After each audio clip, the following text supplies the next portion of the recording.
Bienvenue dans l'émission Ondes Positives, une initiative éducative novatrice et inédite qui vise à renforcer les compétences analytiques et oratoires de la relève francophone en milieu minoritaire, tout en luttant contre l'insécurité linguistique. Chaque mardi à 9h et en rediffusion les samedis à 10h, plongez dans nos débats, ateliers, jeux ou émissions thématiques avec la participation de jeunes francophones du secondaire et du post-secondaire et la collaboration de professionnels du monde de l'éducation.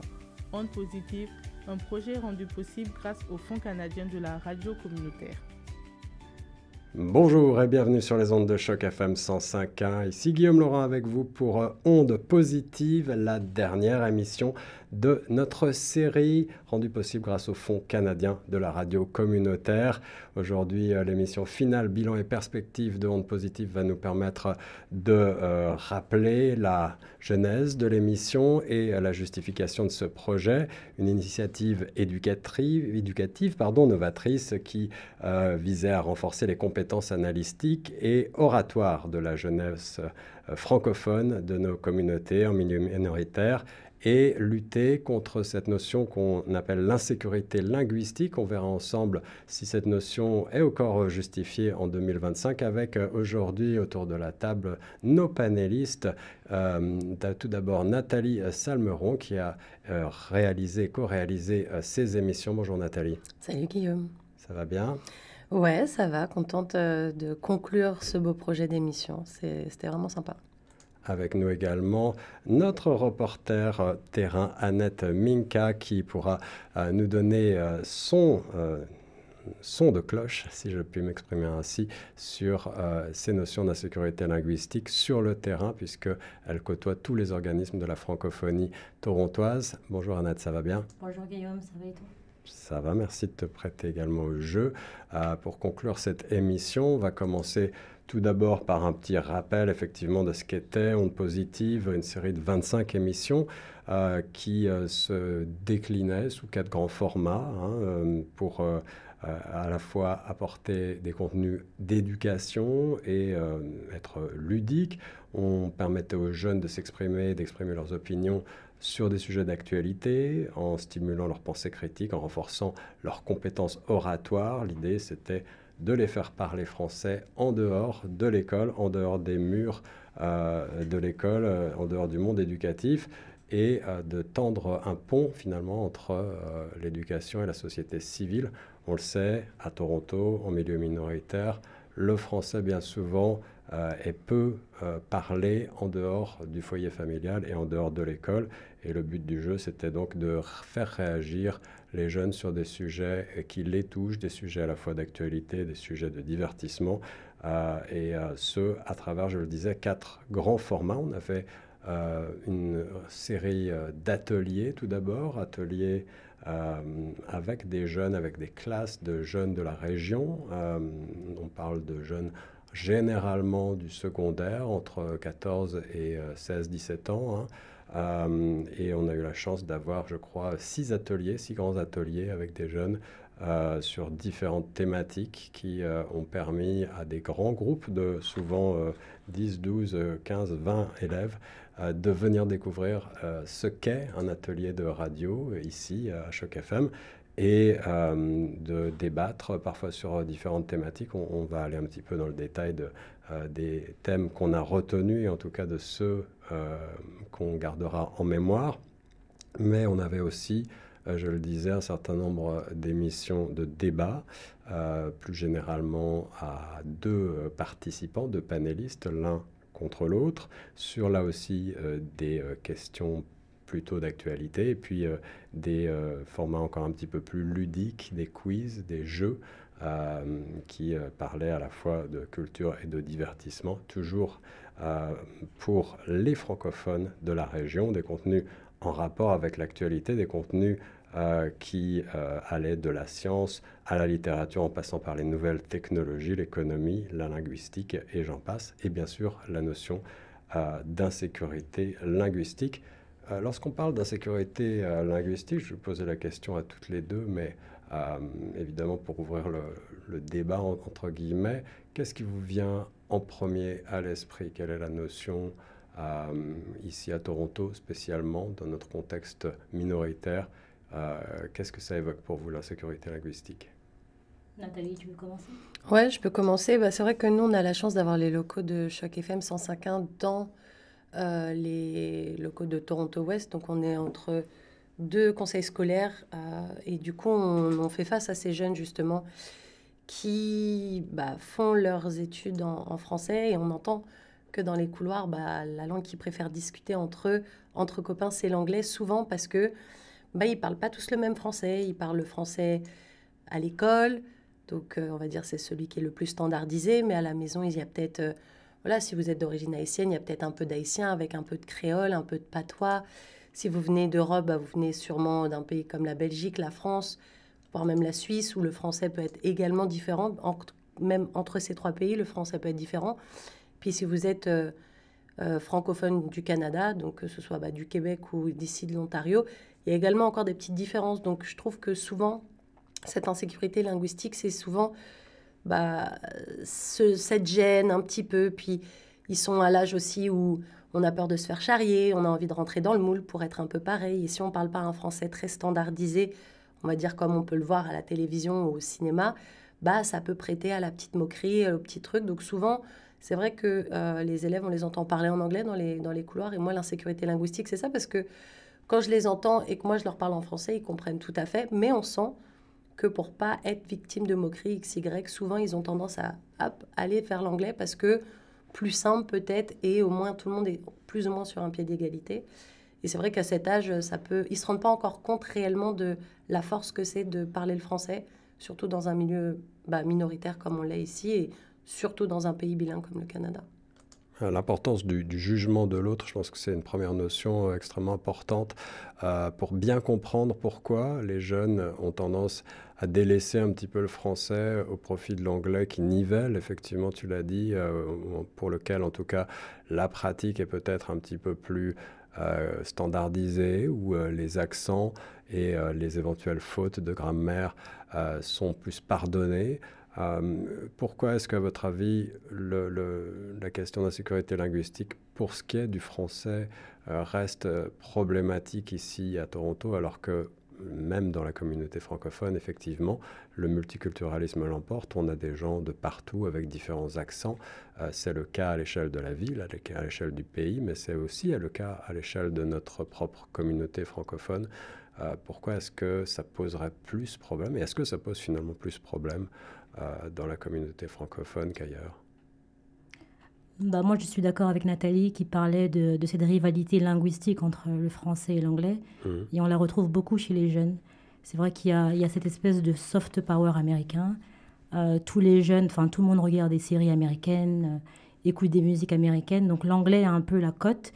Et le français, c'est vrai que même si c'est la 5e langue la plus parlée au monde, c'est un peu moins cool, on va dire, que l'anglais.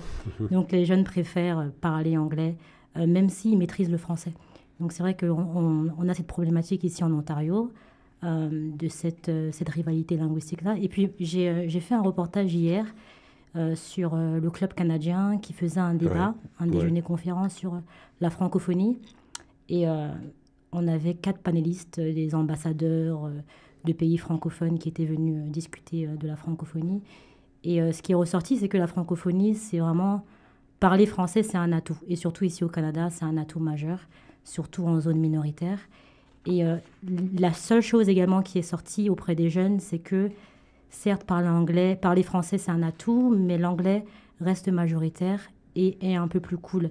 Donc j'ai fait une interview avec 2 jeunes filles de la TFS, donc de la Toronto French School, qui me disaient que à la maison, ils ne parlaient qu'anglais avec leurs parents. En dehors, également, dans la vie quotidienne, c'était que de l'anglais. Et même entre eux, dans les couloirs, c'était que de l'anglais. Et comme disait Nathalie, je pense qu'ils ne se rendent pas compte encore que le français est un atout. Et même nous, moi en tout cas, quand j'étais en France, je ne me rendais pas compte que l'anglais était un atout. Donc je pense que quand on a une langue minoritaire dans un pays, surtout quand on est jeune, on essaie un peu de suivre le mouvement et on ne se rend pas vraiment compte que la langue minoritaire est un atout, mais même si le français est un gros atout ici. Donc je pense que les organismes francophones font un travail remarquable. Elles sont très dynamiques. Il n'y en a pas beaucoup, mais le peu qui est, c'est hyper dynamique. Il y a énormément de choses qui sont mises en place. Il y a beaucoup d'événements qui sont mis en place. Mais je pense qu'il doit également avoir un pont avec le gouvernement qui doit également aider ces organismes-là à répandre un peu plus la parole, à répandre un peu plus les activités qui se font ici à Toronto pour que les gens soient au courant. Parce qu'il y a aussi des francophones qui habitent à Toronto qui ne sont pas au courant que ces organismes-là existent. Moi, c'était mon cas.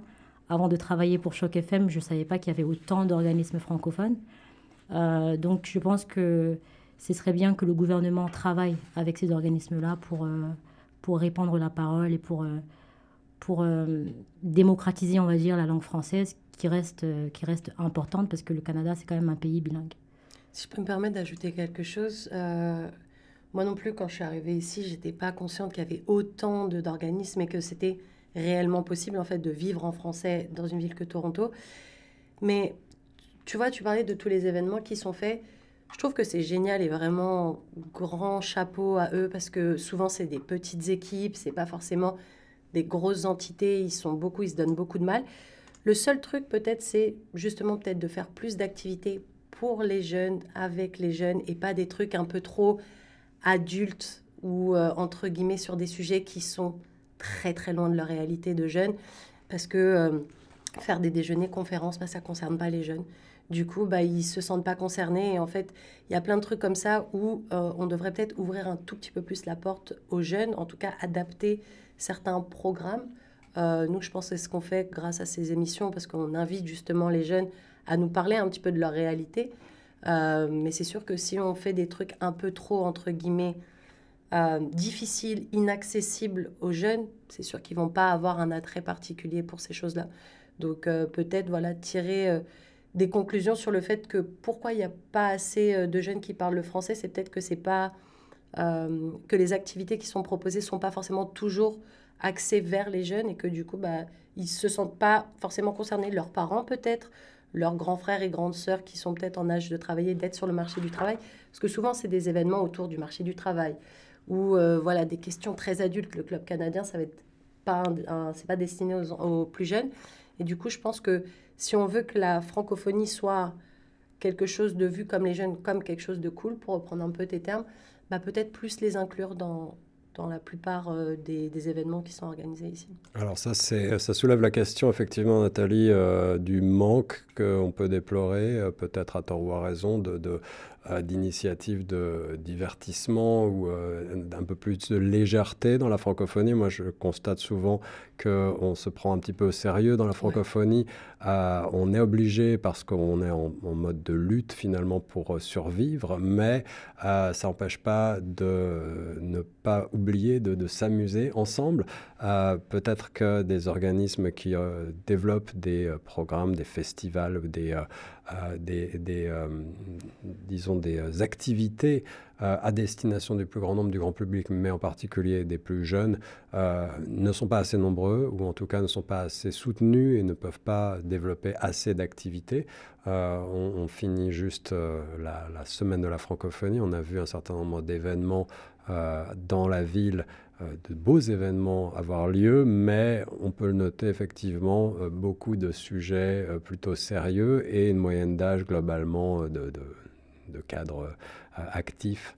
Ou alors pour les très jeunes, pour les ou alors petits. Voilà pour la famille, pour les jeunes. Des ados, des nouveaux adultes, ceux qui seront sur le marché du travail d'ici 5 ans, 8 ans maximum, ceux qui ont besoin justement de se sentir intégrés dans cette francophonie, il y a moins d'activités. Il y a peut-être un manque, effectivement. Ouais, c'est vrai qu'il y a un manque.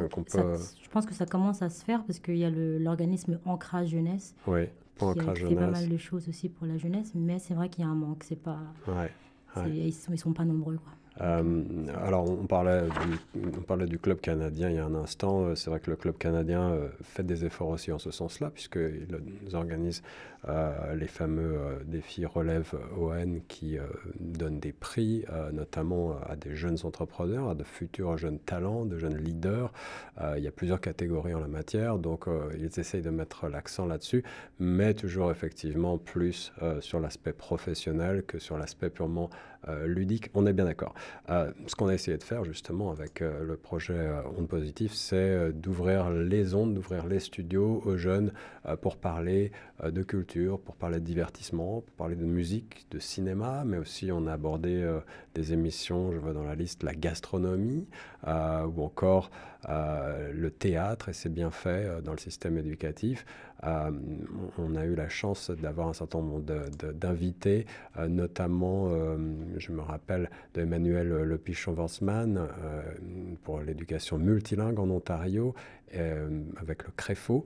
Et puis, on a parlé d'art à l'école aussi avec la Fédération culturelle canadienne. Donc, on le voit, il y existe des initiatives pour tenter d'intégrer ces problématiques-là et de rendre le français un peu plus cool, comme tu dis.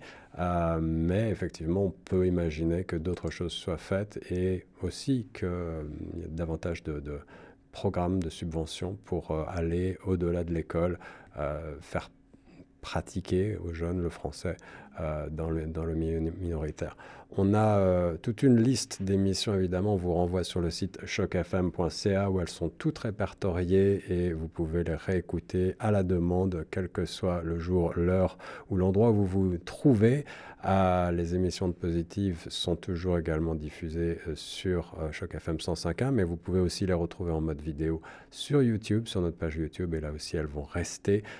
Donc c'est aussi une ressource inépuisable pour certainement les parents, les mentors et même les professeurs pour s'inspirer effectivement de ce qui a été dit et des desiderata, j'allais dire, de la jeunesse franco-ontarienne actuelle, de sa réalité multiculturelle. On a vu effectivement des jeunes avec une multitude d'accents, de référents culturels et de pratiques du français très variables. Mais globalement, moi, je ne sais pas si tu partages mon avis, Nathalie, qui a participé aux émissions. J'ai été plutôt heureusement surpris par le niveau global de pratique de la langue et en tout cas la capacité à argumenter, à se faire comprendre, à parler, à débattre sur des sujets parfois un peu difficiles. Hein. Ce n'était pas toujours des sujets de divertissement pur. On pouvait avoir des questions d'actualité. On en a eu un certain nombre, technologies et nouvelles technologies à venir. Les influenceurs ont-ils trop de pouvoir sur la jeunesse, par exemple? On a parlé d'écologie, de réchauffement climatique, vous voyez, quand même des thématiques un petit peu délicates, intelligence artificielle, robotisation et avenir du travail. J'ai trouvé, pour ma part, que ces jeunes issus de partout et avec des pratiques différentes de la langue parviennent malgré tout sans problème à utiliser le français pour se faire comprendre en milieu comme ça, radiophonique, dans un environnement qu'ils ne connaissent pas, qui peut être parfois très intimidant. Et je trouve que l'exercice a été remporté, si je puis dire, haut la main par tous ces jeunes qu'on a eu la chance d'accueillir. Ouais, moi j'ai trouvé que les élèves étaient très investis et en fait, pour en venir à ce qu'on disait juste avant, parce qu'on adaptait aussi nos questions sur des sujets qui étaient des sujets qui les intéressaient. Je pense que c'est comme tout dans la vie, plus on est intéressé à quelque chose, plus on va se donner la peine d'essayer de s'investir dans la question, essayer de répondre des questions pas forcément simples, mais qui les intéressent, parce que l'avenir de la planète, les changements climatiques, c'est les premiers à être intéressés, c'est le futur de demain. Même. Les influenceurs, c'est les premiers à consommer ce qui se passe sur les réseaux sociaux. Donc, au final, c'est peut-être des questions pas simples de premier abord, mais au final, des questions qui ont quand même été pensées pour les intéresser. Et du coup, c'est vrai que leur réponse était très importante et très intéressante parce qu'ils n'avaient pas tous le même avis déjà. Et ça, je trouve que c'est plutôt intéressant dans la mesure où, en général, à cet âge-là, je reviens sur on n'aime pas sortir un peu des lignes parce qu'on a toujours peur d'être moqué, parce qu'on ne partage pas la vie générale et tout. On est passé par là, l'adolescence, c'est toujours un âge un peu critique. Mais moi, j'ai trouvé qu'ils avaient des bonnes réflexions, ils n'avaient pas peur de s'exprimer. Et ça, c'est plutôt agréable de voir des jeunes qui n'ont pas peur de se lancer dans des grandes phrases, des grandes tirades, sans avoir peur qu'il y ait un petit camarade derrière qui ricane ou quoi que ce soit. Ça n'a pas été le cas.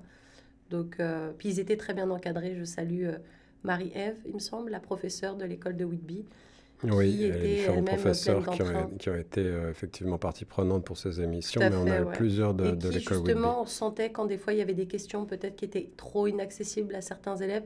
Je pense à des questions justement sur le changement climatique, où il y a des questions peut-être qui étaient un peu difficiles. Et au lieu de laisser un silence et de laisser une gêne peut-être s'installer parce que personne n'osait répondre, elle pouvait prendre le relais et justement ramener ça vers des questions un peu plus adaptées à ses élèves. D'un point de vue vocabulaire, il y a des choses des fois où la professeure sait mieux que nous où l'étendue du vocabulaire de ses élèves peut aller. Donc, non, j'ai trouvé ça très agréable, c'était vraiment sympa. Et puis, moi, pour le coup, j'ai animé des débats, on a fait des quiz, on a fait des ateliers. Donc, j'essayais aussi de les divertir pas mal pour pas être un petit peu dans un cours, en fait. Ils venaient pas ici pour être à l'école, ils venaient ici pour découvrir le monde de la radio, les amuser, leur montrer que c'est pas parce qu'on va parler français que ça va être long et un peu chiant, hein, entre guillemets, parce que souvent, c'est ce qui nous font comprendre que ça va être un peu comme à l'école. Donc, bon, ils n'ont pas forcément envie de participer, mais là, au final, je trouvais qu'ils étaient tous très investis dans les projets. Donc, Ouais. ça a été vraiment agréable. Ouais. Il faut rappeler à nos auditrices et nos auditeurs que c'était en quelque sorte un projet pilote, inédit. On n'avait jamais fait ce type de projet sur les ondes. On s'était jamais vraiment servi des ondes de la radio pour les donner pour une si longue et importante série d'émissions, avec tous les risques que ça comprenait. Toutes les émissions étaient préenregistrées pour un petit peu plus de souplesse et de facilité, mais malgré tout, de confort pour nos invités et pour les auditeurs aussi. Mais malgré tout, on peut quand même effectivement être satisfait du résultat parce que je pense qu'il n'y a pas eu de mauvaise surprise, où on n'a pas eu des jeunes qui ne voulaient pas ou n'osaient pas participer. Ils ont tous eu, après petite courbe d'apprentissage, un moment où ils ont pris du plaisir. On les a vus embrasser la radio à bras-le-corps et se rendre compte qu'ils étaient là en train de discuter finalement les uns avec les autres, peu importe où, peu importe dans quel contexte, mais disons, ils ont fait fi rapidement de tout ce qui les entourait pour se concentrer sur les sujets qu'on leur a proposé de débattre. Pour tirer un petit bilan rapide, donc 25 émissions, audio et vidéo, je l'ai dit, des milliers d'heures d'écoute et de vues sur YouTube, sur notre chaîne YouTube, et puis sur toutes les plateformes de diffusion balado qu'on connaît, Google Podcast, Apple Podcast, Amazon, Deezer, etc., etc. Et tous les balados à retrouver évidemment sur chocfm.ca, ce qui nous a permis de toucher bien entendu la jeunesse francophone de Toronto, mais au-delà, on l'espère, de montrer au reste du Canada qu'en milieu minoritaire, ici dans la plus grande ville du pays, la jeunesse est très active, dynamique et investie sur ces questions d'actualité qui la concernent particulièrement. Est-ce que, Nathalie, tu as un souvenir, une anecdote ou un coup de cœur d'une émission particulière qui te revient à l'esprit là Ouais, moi j'ai fait une émission avec l'auteur Véronique Gauverdé. Oui. Elle est l'auteur d'un livre qui raconte un peu son parcours d'immigration. Ça s'appelle Made in Canada et ça parlait de la transmission, et j'ai trouvé cette émission réellement intéressante, et je vous invite à lire son livre. C'est une personnalité génialissime, Véronique, et ça a été un grand plaisir pour moi de pouvoir l'interviewer parce que voilà, c'est important aussi. On parle des enfants, mais les enfants apprennent souvent le français grâce à leurs parents, donc il y a ce truc de transmission de la langue, de la culture, et d'ailleurs c'est là où, au travers de certains quiz, je voyais que la culture, c'est vraiment attrait à chaque pays d'origine et pas à la francophonie. Parce qu'on peut être francophone, mais pas du tout avoir la même culture, parce que ça, c'est propre à notre pays d'origine. Ce qu'on partage avant tout, c'est une langue, et ça se transmet. Et une langue, pour pas qu'elle meure, faut la pratiquer, faut s'amuser avec aussi, c'est important. Donc c'est pour ça que je trouvais que le format de cette émission était sympa, surtout qu'il y avait des quiz, il y avait des ateliers, les débats, les émissions thématiques. On n'avait pas vraiment le temps de s'ennuyer. Mais ouais, si je devais garder quelque chose, je pense que je garderais ça, parce que cette notion de transmission, c'est très important, je pense. Je suis pas maman, mais je sais que le jour où je le serai, mes enfants parleront français, peu importe où on habitera dans le monde. Il y a ce devoir de mémoire aussi, ce devoir de transmettre cette langue de transmettre la langue. Justement, un des débats, entre guillemets, pour ouvrir et où tu vas peut-être pouvoir nous rejoindre pour nous donner ton avis, Annette, c'est sur l'avenir du français en Ontario et ici à Toronto, bien entendu. Quelles sont les perspectives que vous pouvez entrevoir à l'aune de ce que l'on a appris pour cette émission Ondes Positives avec les professeurs, avec les chercheurs, les auteurs et évidemment les jeunes qui ont participé. Comment est-ce que vous voyez l'avenir de l'Ontario français, du français en Ontario pour être plus précis? Moi, je vais un peu rebondir sur tout ce qui a été dit. C'est vrai qu'il faut rendre cette langue plus attractive. C'est vrai que l'anglais est la langue la plus parlée au monde et elle est très attractive, elle est très... j'ai parlé tout à l'heure du soft power américain. C'est vrai que cette langue, la langue française, est belle, mais elle n'est pas considérée pour les jeunes, pour la jeunesse, comme cool. Donc, comme vous l'avez dit tout à l'heure, il faut améliorer les contenus éducatifs, je pense. Ouais. Moi, avant d'être journaliste, j'ai été 10 ans professeur d'anglais en France. Oui, donc tu es bien... C'est vrai qu'à ce titre-là, on aurait pu commencer par là. C'est ça, et je me suis rendu compte bien au que fait. L'anglais appris de manière théorique, ça passe pas, ça marche pas. Les jeunes s'ennuient très vite. Et c'est vrai qu'il faut vraiment adapter l'apprentissage d'une langue avec leur actualité, avec leur intérêt, avec ce qu'ils aiment. Et c'est comme ça qu'ils seront intéressés. C'est comme ça qu'on va les amener à aimer une langue. Et j'ai constaté que vraiment, en faisant des cours un peu plus attractifs, en faisant des cours un peu plus actuels, un peu plus cool, un peu plus légers, ils se sentent beaucoup plus impliqués, beaucoup plus intéressés. Ils sont concernés, exactement. Ouais, c'était l'esprit et c'est la raison pour laquelle on avait cette variété de contenu et de formats aussi pour ne pas s'ennuyer, comme ça a été dit dans cette émission quand j'ai conçu Ondes Positives. L'idée d'avoir effectivement une série d'émissions semblables n'avait pas de sens. Donc pourquoi ne pas multiplier aussi les formats pour parler toujours d'insécurité linguistique, mais sous une autre forme. J'imagine que lorsqu'on est professeur, qu'on doit se creuser la tête pour être créative et essayer aussi d'apprendre avec la culture, avec tout l'aspect ludique. Mais tu disais, ça revient plusieurs fois, le français n'est pas aussi cool que l'anglais, peut-être dans la perception globale ou pour les jeunes. Est-ce que ça vient uniquement du manque de contenu culturel produit, de musique, de cinéma, de littérature, de je ne sais quoi? Est-ce que c'est autre chose? Est-ce que c'est l'omniprésence finalement de l'anglais aujourd'hui à l'échelle mondiale, mais pas seulement à l'échelle professionnelle, j'allais dire, mais aussi de la culture? Est-ce que c'est ça qui crée la barrière ou pourquoi est-ce que le français ne serait pas à égalité finalement avec d'autres langues? Oui, moi je pense qu'il y a les deux. Il y a vraiment le fait que l'anglais est omniprésent dans le monde, même sur les réseaux sociaux. Les jeunes sont beaucoup sur TikTok. Tous les influenceurs qui suivent sont anglophones, pour la plupart. Donc c'est vrai qu'il y a vraiment cette influence américaine. Je pense que Nathalie et moi, nous avons également grandi avec une influence américaine, les séries américaines, la musique américaine. Donc c'est vrai qu'elle est vraiment omniprésente, cette influence américaine, cette influence anglaise. Et comment amener les jeunes à aimer la langue française, c'est vraiment, moi je pense que ça part du changement de méthode dans l'apprentissage de la langue. C'est vraiment, créer des contenus un peu plus légers, un peu plus interactifs, des choses qui vont intéresser les jeunes. Et ça part également, comme Nathalie le disait, de la transmission de la langue par les parents. Les parents ont aussi un grand rôle à jouer là-dessus. Ils doivent pouvoir aussi transmettre la culture francophone, peu importe le pays d'où ils viennent, transmettre leur culture, transmettre leur langue, transmettre les codes de cette langue-là. Donc il y a le rôle des parents. Les parents ont un grand rôle à jouer. Il y a également le rôle de la société. Mais ça passe également par les parents, qui doivent aussi jouer leur rôle. Ouais, l'échelle de la famille, on commence par là, l'échelle du monde éducatif, bien entendu, et l'échelle de la société globalement, comme tu l'as dit, mais au-delà, si on essaye de penser collectivement à ce que le gouvernement du Canada pourrait entreprendre pour les communautés en situation minoritaire, hors Québec, pour que vive le français, qui est un atout majeur. Je pense que les jeunes qu'on a reçus en ont conscience.